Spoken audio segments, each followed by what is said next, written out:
There's a $180 telescope in a Walmart aisle right now with 525 times magnification printed across the box in letters you can read from the next apartment. A real telescope at the same price never mentions magnification. Not on the box. Not anywhere in the listing. That one number is how this industry spots a first-time buyer. And by the end of this video, you'll know the 7 names that Trick is hiding behind. If you'd rather not learn this the expensive way, subscribing takes 2 seconds, and I put out videos like this every week. Here's the thing about beginner telescopes, most of them aren't broken exactly. They're built to be bought once and abandoned. The people selling them know exactly how it goes. You point it at the moon twice, fight the tripod for 20 minutes, and it lives in a closet until the next garage sale. Astronomers have a name for these: hobby killers. Department stores and Amazon sell you the box art, never the glass, and behind a dozen different brand names, you'll usually find the same few importers buying from the same generic factories. So let's name names. Number 7. Tasco. This is the brand that practically invented the magnification scam back in the 1970s, so it earned the spot. Which is the sad part, because Tasco used to mean something. In the 1960s, plenty of serious amateurs started on a Tasco refractor. Today, the name is just a license, slapped on the cheapest tubes those factories crank out. The plastic focuser gives it away. Touch it at 100 times and the whole image wobbles like jello because the part holding your eyepiece is the same grade of plastic as a takeout fork. The company that built those old scopes died decades ago. You're buying a ghost with a logo on it. Number 6. Gskyer, the Amazon bestseller.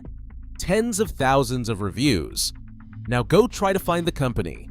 No headquarters you can call. No service department. No real company you can find anywhere behind the listing.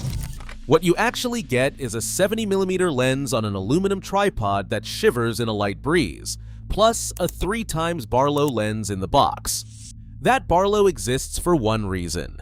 It lets the listing claim a magnification number the scope can't deliver. Push a 70mm scope past about 140 times and you're just magnifying blur. Here's what nobody says out loud. The review count is the product. You're not buying glass, you're buying social proof, and half of it came from people who never got the thing out of the box. Number 5. National Geographic. This one catches smart people because the yellow rectangle means something. Your grandparents had the magazine stacked in the garage, but National Geographic doesn't build telescopes. It rents out the logo, and the budget arm of a German company called Bresser prints it on entry-level scopes. Search the same specs on Amazon without the logo, and you'll find identical no-name tubes for about $40 less. That's the whole product. A $40 logo tax on optics nobody at the magazine has ever looked through. The trap works because the name is trustworthy. The scope isn't the name. Number 4. Vivitar. And honestly, this covers the whole family of sub-$100 department store clones. These are the worst offenders here. Some models have actual plastic lenses. Not glass. Plastic. And they still use 0.965-inch eyepieces, a barrel size the rest of the telescope world dumped decades ago, so no modern eyepiece or accessory will fit your scope without hunting down an adapter. The mount is a camera tripod cosplaying as an astronomy mount. Touch the focuser and the image shakes for 5 full seconds before you can see anything. 5 seconds. Every adjustment. All night. That's not stargazing. That's punishment. Before the top 3, here's the cheat sheet, because 4 numbers on any listing will expose a junk scope before you spend a dime. First, aperture. Under 70mm, walk away, because aperture is the only spec that actually matters. Second, the magnification claim. The honest ceiling is about 50 times per inch of aperture, so a 70mm scope tops out near 140 times.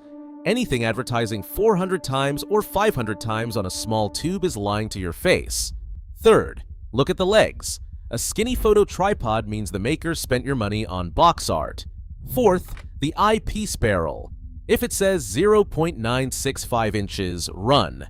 Quick note on how this channel works, by the way. No telescope company pays us. No free review units. If that's the kind of buying advice you want more of, subscribe and you'll get it. Number 3. Barska. Barska is a tactical optics company. Rifle scopes, gun safes, binoculars for the range. Telescopes are a side hustle and it shows. Crack one open and you're looking at spotting scope guts in an astronomy costume. On most of them, there's no way to collimate the optics, meaning when the mirrors drift out of alignment, and they will, you can't fix it. Ever. Call about replacement parts and you'll reach a service department that has genuinely never heard of your model. A telescope from a company that doesn't care about telescopes performs about how you'd expect. Number 2, and this one hurts.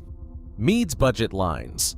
If you were into astronomy in 1995, Meade was the name. Their catalogs were the dream.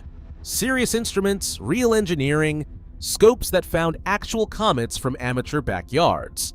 Then a price-fixing lawsuit. Then bankruptcy. Then, in 2021, the company got swallowed by the parent of its old rival. Today, the entry-level Meade scopes are the same generic import tubes as everything else on this list, coasting on what that logo meant 30 years ago. The high-end gear still has its defenders. The $150 stuff is nostalgia in a box, and nostalgia does not resolve Saturn. Number 1, the Celestron Power Seeker. And it's number 1 precisely because Celestron is a good company. Their Dobsonians are great. Their computerized scopes are the industry standard, which is what makes this one so frustrating.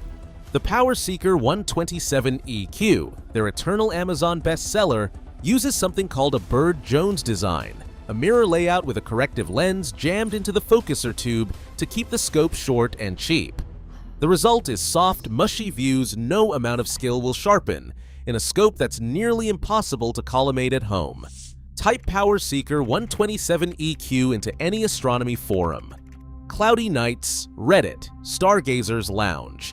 The first 10 threads are all some version of please don't buy this.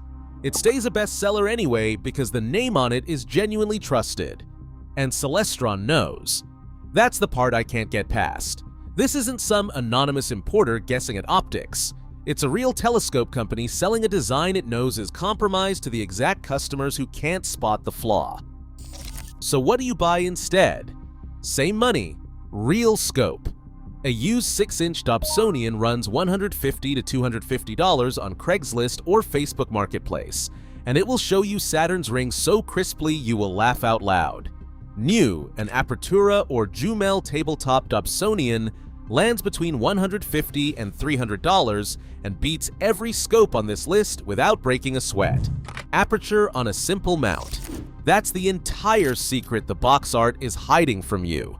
If a telescope almost killed the hobby for you, name it in the comments, because somebody is about to buy that exact model tonight and your comment might stop them. And if this saved you from a $180 closet ornament, subscribe.